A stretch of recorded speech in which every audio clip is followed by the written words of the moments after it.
Welcome to After Hours, where stories come alive after dark. I'm Vaughn. 3 nights in. 3 nights together in the dark.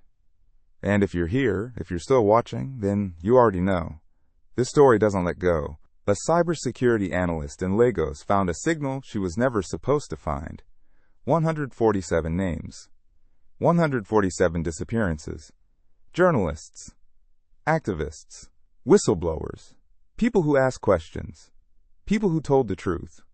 Her brother was one of them. And in 28 days, she might be next. Tonight, everything changes. This is The Signal. Episode 3, The Vanishing. Previously on The Signal, Amara Okafor discovered what happened to the people who disappear. She mapped 147 names to 147 coordinates to 147 operations. She found the pattern. Journalists covering corporate corruption. Activists fighting environmental destruction. Whistleblowers exposing government crimes. And she found her brother. Amara Okafor. Resolution. Terminate. His car accident was no accident. It was an operation. Amara reached out to Daniel Adeyemi, an investigative journalist who's been tracking the same pattern for 3 years. He told her the truth about Simon Cross, about Blessing Nwosu, about the man who pulls the trigger for the people who give the orders. He told her the signals route through Singapore, but they originate from London, from a company called Nexus Group. Amara decided she had to go to London, but the people who killed her brother, they were already watching. It happened at 4:47 in the morning. Daniel Adeyemi lived in a modest apartment in Yaba, 3 floors up, with bars on the windows like everyone else in the building. Security was a religion in Lagos. Locks, gates, reinforced doors. But none of that mattered, not against professionals. Daniel woke to a sound. Not loud, just wrong. The soft click of his front door closing when it should have been locked. He reached for his phone. Dead. The charger was still plugged in, still showing the green light, but the phone wouldn't turn on. Electromagnetic pulse. Localized. Expensive. He reached under his mattress for the machete he kept there. Every Lagos man had something under the mattress. This was his. The bedroom door opened. 3 men, masks, no insignias. Military precision in how they moved. The first one spoke in English with an accent Daniel couldn't place. European, maybe. Scandinavian. You've been asking questions, Mr. Adeyemi. Daniel's grip tightened on the machete handle. About dead journalists. About disappeared activists. About a company that doesn't want to be found. I'm a journalist. Asking questions is what I do. Not anymore. The second man moved. Fast. Professional. The machete came up, caught him across the forearm, drew blood. But the third man was already behind Daniel. Something cold pressed against his neck. A needle. The world started to blur. This is your only warning. The woman you met. Amara Okafor. Forget her name, forget her face. Forget everything she told you. Daniel tried to speak. His tongue felt thick, foreign. If we come back, we won't be warning anyone. The needle emptied. Daniel collapsed. The men walked out the same way they came in. No noise, no trace, like ghosts. But they made one mistake. They left him alive. 6 hours later, Amara's phone buzzed. Unknown number. Nigerian prefix, but routed through 3 different servers before it reached her. Whoever was calling knew how to hide. She answered on the second ring. Amara, my name is Chidinma. Daniel gave me your number. Amara's hand tightened on the phone. Where is he? Lagos University Teaching Hospital. They brought him in this morning. Drugged. Beaten. He's alive, but barely. Amara closed her eyes. Daniel Adeyemi. The journalist who'd been investigating for 3 years. The man who gave her the name Simon Cross. The man who told her about Nexus Group. She'd met him once. 12 hours ago. And now he was in a hospital bed. Because of her. What happened? 3 men. Professional. They injected him with something. He was unconscious for 5 hours. When he woke up, he called me, told me to call you, then passed out again. Is he going to be okay? The doctors think so. The drug was a sedative, not a poison. They wanted him awake enough to remember the warning. What warning? They told him to forget your name, to forget everything. They said if they come back, they won't be warning anyone. The words hung in the air. Amara understood. Daniel wasn't the target. Daniel was the message. A message meant for her. Chidimma, listen to me. Who else knows Daniel was investigating this? No one. He was careful. He's been careful for 3 years. Then how did they find him?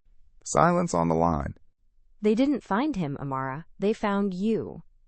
And they worked backward. Amara felt cold. Not afraid. Not yet. Just cold. The clarity of understanding something terrible. They'd been watching her. Maybe since she first intercepted the signal. Maybe since before. They let her meet Daniel. They let her learn about Nexus. And then they attacked him. Not to stop her. To let her know they could. I have to go. Where? London. I have to get to the source. Amara, if they're watching you, you won't make it to the airport. I know. She hung up. Amara stood in the middle of her apartment.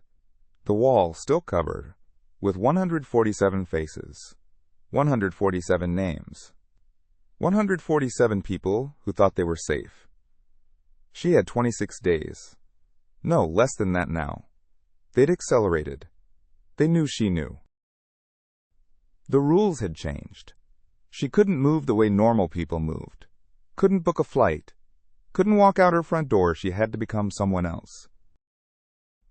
Amara sat at her computer. She'd learned tradecraft at GCHQ. 3 years of watching how intelligence agencies operated, how they tracked, how they found people, and how people disappeared. The irony wasn't lost on her. Nexus made people vanish. Now she had to do the same thing. Make herself disappear. But not into a grave. She opened a terminal. Started typing. First, a decoy. She booked a flight to Accra on her own credit card. Departure in 18 hours. Let them watch that. Let them wait at the airport for a woman who would never arrive. Second, a ghost. She created a new identity. Not a full legend. She didn't have time for that. Just enough to travel. Enough to slip through the cracks. She'd kept contacts from her GCHQ days. Hackers. Document specialists. People who operated in the spaces between legal and illegal. She reached out through encrypted channels. Need a passport. Nigerian to UK. 48 hours. The response came in 20 minutes. 3 million naira. Drop point in Ikeja. Name? Amara thought about it. She typed, Ngozi Amadi. Done. 24 hours. Third, a route. She couldn't fly out of Lagos. Murtala Mohammed Airport would be watched.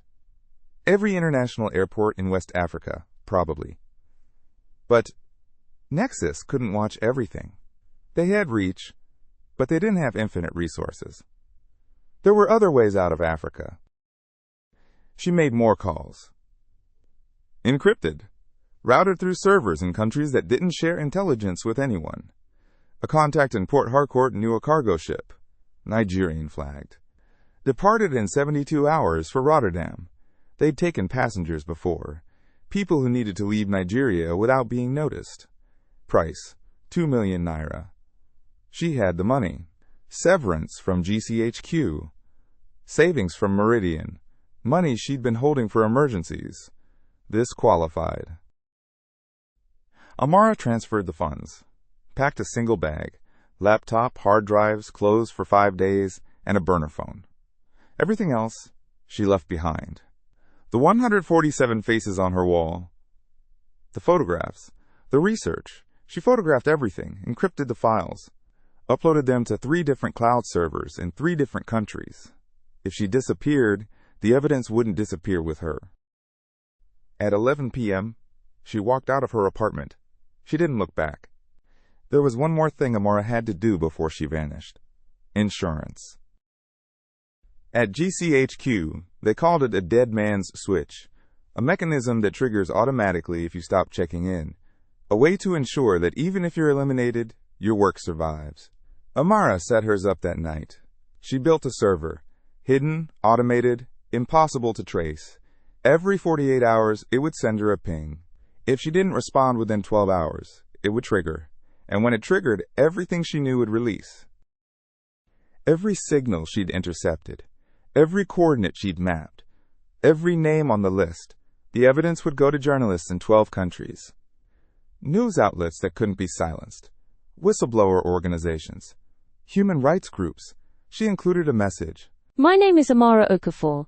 If you're reading this, I am either dead or imprisoned. The following documents prove the existence of a disappearance network operating under the name Nexus Group.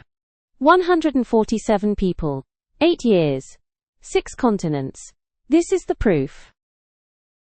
She tested the system 3 times, made sure it worked. Then she disappeared into Lagos. For the next 48 hours, Amara lived like a ghost. She moved through the city's countless informal networks, stayed in apartments that didn't exist on any map, ate at food stalls that took only cash, communicated only through encrypted burners. Lagos was perfect for this. 15 million people. Chaos as camouflage. A city where you could disappear not by leaving, but by blending in. She watched the news on her laptop. Nothing about Daniel. Nothing about journalists attacked in Yaba. The story had been suppressed, or it had never been reported in the first place. On the second night, she received a message. Her new passport was ready. Ngozi Amadi, born in Enugu, age 34, teacher by profession. The photo looked enough like her. The biometrics would pass a standard scan. She paid the remaining balance. Picked up the passport from a locker in Ikeja. One step closer. On the third morning, she took a bus to Port Harcourt. 7 hours through the Nigerian countryside, past oil refineries and palm plantations. Past villages where life moved at its own pace, untouched by the digital world that had consumed her. She watched the landscape roll by and thought about Emeka. Her brother had made this same journey once. Years ago, investigating illegal oil bunkering. He'd written about the environmental devastation, the health impacts on local communities. He'd asked questions. And someone had decided he needed to stop. Amara closed her eyes. Not revenge. This wasn't about revenge. This was about making sure no one else had to die for telling the truth. The ship was called the MV Esperanza, Nigerian registry, officially carrying palm oil and cocoa to Rotterdam.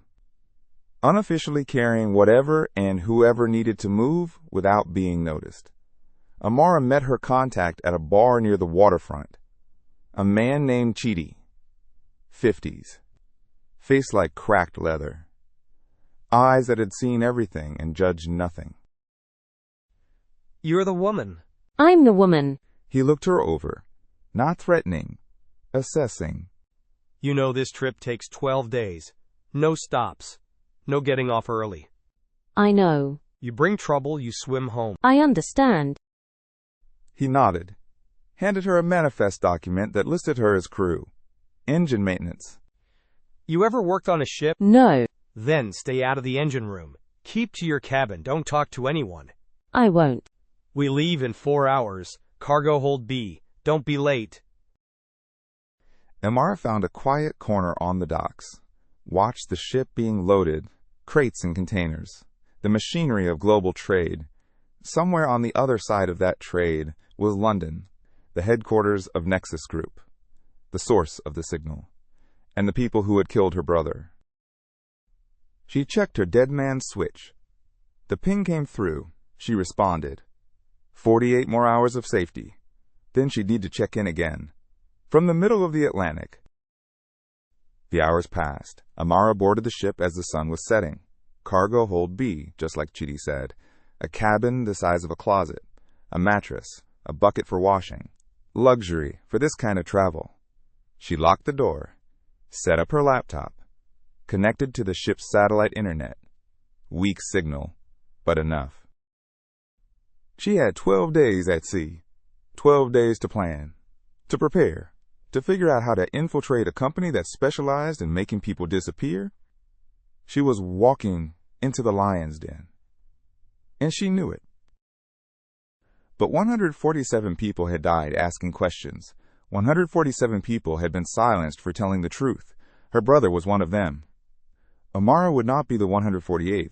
4,000 miles away, in a glass tower in the city of London, a woman sat behind a desk that cost more than most people's homes. Eleanor Vance, CEO of Nexus Group. On paper, Nexus was a risk consultancy. Due diligence for Fortune 500 companies. Background checks for private equity firms. The kind of work that sounded boring at expensive dinners. But Eleanor Vance wasn't in the boring business. She was in the business of solutions. Her phone rang. Encrypted line. Singapore prefix. We have a problem. Chen Wei's voice. Nexus head of technology. The man who built the signal architecture. I'm aware. Someone accessed the signal logs. We've traced the intrusion to Lagos. It's worse than that. Whoever accessed them didn't just look. They copied. They have everything. Eleanor's jaw tightened almost imperceptibly. Almost. Do we have a name? We do now. Amara Okafor, former GCHQ, currently employed at Meridian Data Solutions in Lagos. She's been decrypting our signals for at least 2 weeks. And how did a cybersecurity analyst at a Lagos tech company access our encryption? She's exceptional. Her GCHQ file lists her as one of the best cryptanalysts they'd ever recruited. She left after a conflict with management over ethical concerns. Ethical concerns. How quaint. There's more. She's connected to Daniel Adeyemi, an investigative journalist who's been poking around our operations for years. We sent a team, delivered a warning. And? Adeyemi is hospitalized. But Okafor has gone dark. She was last seen at her apartment 52 hours ago. She hasn't used her credit cards, her phone, or any traceable accounts since. So we have a former intelligence officer with ethical concerns, elite technical skills, and a personal vendetta. She has copies of our operations logs and has successfully vanished in a city of 15 million people. That's the situation, yes. Wonderful. Eleanor ended the call, sat in the silence for a long moment. Then she pressed another button on her phone. Get me Simon Cross. 3 minutes later, a man entered her office. Tall, British, the kind of face you forgot immediately after seeing it. Simon Cross, head of operations, former MI6. You've read the file. I have. This Okafor woman, she's going to try to expose us. Likely. She has enough evidence to cause significant damage. She has evidence, but evidence can be discredited. Sources can be eliminated. The question is whether she becomes a problem that requires management or a problem that requires resolution. What's your recommendation? Let me find her first. Assess the threat level. If she can be bought or scared, we do that. If not, He shrugged. We've managed worse. She's connected to Amara Okafor, the journalist we terminated in 2019. I know. I handled that operation personally. Then you understand. This isn't just about the evidence. It's personal for her. Personal makes people predictable. She'll make mistakes. Find her before she reaches anyone who can help her. And Simon? Yes? If she turns out to be a resolution problem, make sure it looks like an accident. Cross's expression didn't change. They always do. Somewhere in the Atlantic, a woman sat in a cabin the size of a closet, surrounded by nothing but water and darkness. Amara Okafor, daughter of Lagos, former GCHQ analyst, sister of a murdered journalist, fugitive. She had 24 days left. 24 days until the next name on the list vanished. 24 days until her own coordinates appeared in a signal she was never supposed to intercept. She didn't know that Eleanor Vance had dispatched Simon Cross. Didn't know that the man who killed her brother was now hunting her. But she knew this. She was no longer invisible. The watchers were watching, the hunters were hunting, and somewhere in London, in a glass tower full of monsters, They were preparing for her arrival. They thought she was running. They thought she was scared. They were wrong. Amara Okafor wasn't running. She was coming. And God help anyone who got in her way. Tomorrow night, 8 p.m., Amara arrives in London. Off the grid. Off the radar. But the city has eyes. And the city is waiting. Episode 4, The Broker. If you want to be here when it drops, hit subscribe. Turn on notifications. This story doesn't wait.